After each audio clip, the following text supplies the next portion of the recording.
புகழ்ச்சியும் கீர்த்தியும் உண்டாக செய்வேன். செப்பனியா 3:19.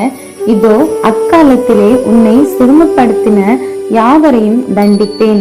நொண்டியானவனை ரட்சித்து தள்ளுண்டவனை சேர்த்து கொள்ளுவேன்.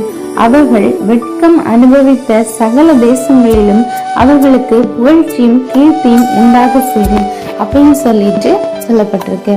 இங்க பாத்தீங்க அப்படின்னா ஒரு அழகான ஒரு மண்பானை இருக்கு. அந்த மண்பானை எல்லாருமே தண்ணி குடிக்கிறதுக்கு அந்த மண்பானையை தேடி தான் வருவாங்க. ஏன்னா அந்த மண்பானைக்குள்ள தண்ணி வச்சு அவங்க அந்த வெயில் நேரம் எல்லாம் குடிக்கும்போது அந்த குளிராவே அந்த மண்பானையில தண்ணி இருக்கும். அதனால அந்த மண்பானையை மெயினான ஒரு இடத்துல வச்சிருப்பாங்க. அந்த மண்பானையிலேருந்து அடிக்கடி தண்ணி குடிச்சுப்பாங்க. அப்போ அந்த மண்பானை எவ்வளோ யூஸ்ஃபுல்லா இருந்திருக்கு. எல்லோருக்குமே நல்ல பயம் உள்ள ஒரு மண்பானையா இருந்தது. அப்போ ஒரு நாள் அந்த மண்பானை லைட்டா உடைஞ்சு போயிடுச்சு. சின்னதா ஒரு உடையல் தான், ஆனாலும் அது ஓட்டு விழுந்தனால இனி தண்ணி தங்காது அப்படின்னு சொல்லிட்டு தூக்கி போட்டுட்டாங்க. தூக்கி போட்டு அவ்வளவு நடுவுல பார்க்க வச்ச அந்த மண்பானை ஒரு ஓரத்துல கிடக்குது. யாருக்குமே உபயோகம் இல்லாத ஒரு ஓரத்துல கிடக்குது.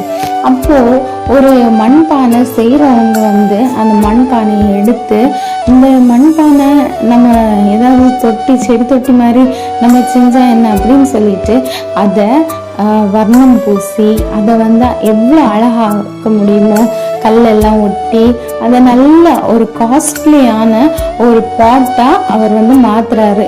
மாத்தி அதை அதிக விலைக்குமே விற்கிறாரு. ஒரு சாதாரண உடைஞ்சு போன மண்பானைய ஒரு குயவன், ஒரு மண்பானையோட மதிப்பை தெரிஞ்சவங்க அதை எடுத்து அதை அதிக விலைக்கு விற்றாங்க. இதே போலதான் நம்ம வாழ்க்கையும். நம்ம புகழ்ந்து விளங்கி இருப்போம், ஆனா இப்போ நம்ம சூழ்நிலைகளின் காரணமாக நம்ம ஆண்டவரை விட்டு தூரமா இருந்து நம்ம மங்கி போன ஒரு வெளிச்சமா இருந்து நம்ம இருக்கிறோம்.